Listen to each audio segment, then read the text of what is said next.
anytime that Forbidden plays, it's pretty much going to be a reunion. But it's not a reunion. Because people kind of expect us to play some of that old stuff. But it's not a reunion. And the fact that we only play like we haven't played in 12 years or... It's a rebirth, a reboot, refresh, whatever you want to call it. 10 or 12 years, however long it's been. I guess it's technically a reunion. But it's not a reunion. It's not a reunion. Because it's only Matt and myself from the original lineup.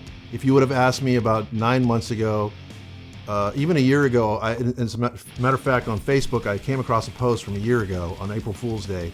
I made a joke about Machine Gun Kelly singing for Forbidden. And then some people believed it, some people didn't. And the next day I said, there'll never be a Forbidden without Russ Anderson. Really, I think it kind of took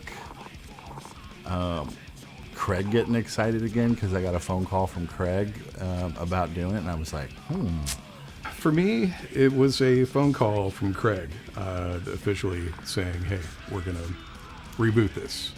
And realistically, I kind of knew this during a rehearsal for Bay Area International. We needed a singer to kind of propel the vibe and the energy. We had singers coming in that were going to already be in Europe or showing up later, so we didn't really, it was just all acoustic, or not acoustic, but instrumental kind of going on. So I suggested that we get Norman to come in and handle the vocals for the rehearsals. I got a call from Craig asking if I'd be willing to learn about 12 songs to fill in for the Dynamo Festival, because they had multiple singers, that were all out of state, on tour, etc. They just didn't have anybody locally to kind of come in and run them through all the songs to kind of keep everything on track. So, and I was down. In the back of my mind, I kind of remembered Norman a lot, and actually was thinking about bringing it up, but never had the chance to. And the one time that it happened, and then we were practicing for the Bay Area International, and Craig said that Norman was coming down to sing some songs, and I was like, oh, that's pretty cool. Because then the seeds are planted, and you kind of see someone that I know that could do the songs, and I always wanted us to be available to play some shows. Norman was due to sing Chalice of Blood with a different band, and we were all in the room, and we just decided, okay, well, hey, we'll do it. I looked around, caught everybody's eye. I'm just like,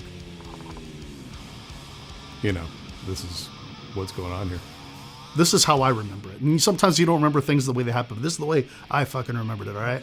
It was like, Craig turns, he's, hey, everybody shut up. I just want everyone to know. It's not lost on me that he just killed that. Craig mentioned, hey, maybe we'll have you come do a Forbidden song at the San Francisco version of the Bay Area International. No. Well, I mean, I've dreamed about it. I didn't really visualize it without Russ, periodically now and then. But it's, there just comes a time when, you just have to make that move to do things that, that you enjoy in life. And no, just being aware of what the situation is, between the members and stuff. I didn't think it was, because, he's one of those kind of lock stop singers where it's like you can replace certain singers, but some you can't. Really always thought it was going to be with Russ. I think circumstances prevailing as they are, that's not to be. I always held out hope that Russ would, come back with the guys and that they'd be delivering another round of metal. So, as a fan, I was hopeful, just like I'm sure many out there have been. Because, Russ is such a unique and amazing singer. One of the best to ever do it in the thrash genre. So I closed the door, and then, I just started belling it to Craig. I was like, dude, you're fucking nuts if you don't put this back together. No, I swear to this is the most organic reality that I've ever come across for this, because I literally was the one resisting this idea for the longest time, because it was my band with Russ and Matt. I mean, we were there from the beginning, essentially. Russ and I started it in the beginning of '85 with Rob Flynn and a couple other guys. And, he'd been my wingman forever. We wrote all the lyrics and music together. It was like our job to kind of be the driving force of the band. So I didn't know. I just didn't see it, man.